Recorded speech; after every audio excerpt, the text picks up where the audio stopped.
Hello everyone, this is Keshav और आप देख रहे हैं गुरुकुल बेसिक टू एडवांस। अभी तक हमने पिछले वीडियो में कुछ प्रीवियस ईयर क्वेश्चंस देखे थे, लेकिन जैसे कि अभी कुछ एग्ज़ाम्स के रिजल्ट आए हैं और कुछ के आने वाले हैं, हम देख रहे हैं कि बच्चे एग्ज़ाम के बाद डिप्रेशन में चले जाते हैं, कुछ गलत कदम उठा लेते हैं। तो उन्हीं बच्चों को ध्यान में रखते हुए हमने सोचा कि एक वीडियो बनाते हैं जो कि सभी बच्चों के लिए और हर तरीके के एग्ज़ाम में, यहाँ तक कि एग्ज़ाम में ही नहीं लाइफ में भी काम आएगा कि हम सक्सेस को संभालना तो हर कोई सिखाता है, लेकिन फेलियर को कैसे संभालें और फेलियर के चांसेस को कैसे कम किया जाए। मंत्राज ऑफ सक्सेस को अगर हम देखें तो दो बेसिक फैक्टर हैं। एक फैक्टर है कंट्रोलेबल फैक्टर्स और दूसरा है अनकंट्रोलेबल फैक्टर्स। कंट्रोलेबल मतलब जिनको हम कंट्रोल कर सकते हैं और हम टाइम के साथ प्रैक्टिस करके उनको इम्प्रूव किया जा सकता है। वो बेसिक फैक्टर्स हैं। सबसे पहले अगर हम एग्ज़ाम के पॉइंट ऑफ व्यू से बात करें तो हमारा सिलेबस क्या है, कि हम किस एग्ज़ाम की तैयारी कर रहे हैं। हम जेई की प्रिपरेशन कर रहे हैं या हम नीट की प्रिपरेशन कर रहे हैं, हम गेट की प्रिपरेशन कर रहे हैं, हम एसएससी की प्रिपरेशन कर रहे हैं। सबसे पहले उसके सिलेबस को पूरे अच्छे तरीके से पढ़ा जाए कि सिलेबस में क्या क्या इन्वॉल्व है और क्या नहीं है, क्योंकि मोस्ट ऑफ द टाइम्स हम उन चीज़ों में अपना टाइम वेस्ट करते हैं जो कि सिलेबस में इंक्लूडेड ही नहीं होती हैं। सिलेबस को कंप्लीट करने के बाद हमारा सोर्स क्या है और हमको कंटेंट कहाँ से पढ़ना है, क्या वो प्रॉपर क्वालिटी को मेंटेन कर पा रहा है और क्या वो सोर्स ऑथेंटिक है, क्या हम जिस बुक को रेफ़र कर रहे हैं वो बुक, एरर्स कितनी है बुक के अंदर। बेसिकली अगर हमने कंटेंट सही से इकट्ठा कर लिया, एक जगह पे हमारे पास कंटेंट अवेलेबल है, पूरी रिसर्च हमने कर ली है, तो क्या हम जिस सोर्स से पढ़ रहे हैं, जिस कंटेंट से पढ़ रहे हैं, उसका प्रॉपर रिवीजन कर पा रहे हैं। और प्रॉपर रिवीजन मतलब कितनी बार रिवीजन कर रहे हैं, how many times we are revising.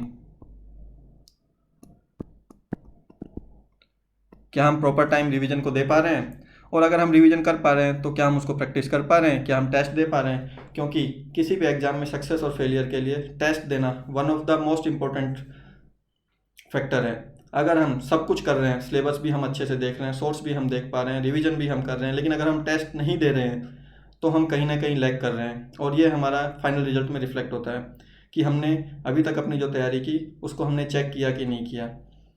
इन सभी चीज़ों को करने का, इसी प्रोसेस को डेली रिपीट करते रहें और एक शेड्यूल बनाएं कि हम कितना टाइम में या पूरे साल में कितने बार रिवीजन करेंगे, कितने बार टेस्ट करेंगे या टेस्ट देंगे। और टेस्ट में सेल्फ एनालिसिस बहुत इंपॉर्टेंट है। ऐसा नहीं हम कोचिंग के या स्कूल के टेस्ट पे ही डिपेंड करें, हम खुद कितना कर पा रहे हैं खुद को लेकर के, वो ही चीज़ें आगे जा कर के हमारी सक्सेस को डिसाइड करती हैं। अब दूसरा फैक्टर आता है अनकंट्रोलेबल फैक्टर्स, जिनके हम पर हमारा कोई कंट्रोल नहीं है, लेकिन वो भी लाइफ के पार्ट हैं। जैसे कुछ लोग बोलते हैं कि हमारा लक ठीक नहीं था वरना हम तो आज टॉप ही कर जाते हैं। तो actually luck favours the brave, कि जो बहादुर है लक उसी का साथ देता है। अगर आपने मेहनत की है तो आपका लक साथ देगा, अगर आपने मेहनत नहीं की है तो लक सिर्फ एक बहाना बनेगा कि अच्छा लक ठीक नहीं था इसका, तो किस्मत ठीक नहीं थी। अनलिमिटेड सोर्स, कभी कभी हम करते हैं, हम पीएचडी करने निकल जाते हैं, एक टॉपिक को 1000 जगह से पढ़ते हैं, 10 जगह से पढ़ते हैं, 20 जगह से पढ़ते हैं, उसको बाद में कंसाइज नहीं कर पाते हैं। कभी कभी हमारी हेल्थ ख़राब हो जाती है। हालांकि हेल्थ का ध्यान रखना इंपॉर्टेंट फैक्टर्स है जिसको कंट्रोल किया जा सकता है, लेकिन कुछ कारणों से अगर हम नहीं भी रख पाएँ तो वो भी हमको आगे जा कर के इफ़ेक्ट कर सकता है। इसलिए हमारे कंट्रोलेबल फैक्टर्स को हम इस तरीके से तैयार करें कि कितने भी हमारी तबीयत ख़राब हो एग्ज़ाम टाइम में, तो भी हम बिना प्रिपरेशन के भी अपनी कट ऑफ को क्रॉस कर पाएँ। इन्वायरमेंट, हमारा फैमिली इन्वायरमेंट, सोशल इन्वायरमेंट, कि कैसा इन्वायरमेंट है, क्योंकि एक स्टूडेंट अपनी लाइफ में सिर्फ खुद को कंट्रोल कर सकता है, वो अपनी फैमिली को या आसपास के इन्वायरमेंट को इतना कंट्रोल नहीं कर सकता है। पिछले 2 सालों से हमें हेल्थ इमरजेंसीज को या हेल्थ कंडीशंस को भी ध्यान में रखना पड़ेगा। ये कुछ ऐसे फैक्टर्स हैं जिनको हम कंट्रोल नहीं कर सकते हैं, तो इनके ऊपर ज़्यादा सोच करके, ज़्यादा समय ख़राब करके हम सिर्फ और सिर्फ फेलियर की तरफ बढ़ सकते हैं, हम सक्सेस की तरफ नहीं बढ़ेंगे। Just focus on your work. हम कह सकते हैं control the controllables and limit the uncontrollable.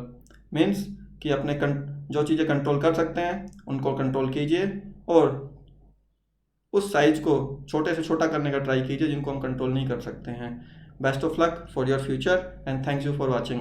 ऐसे ही कंसेप्चुअल और मोटिवेशनल वीडियोस के लिए देखते रहे Gurukul basic to advance. Thank you very much.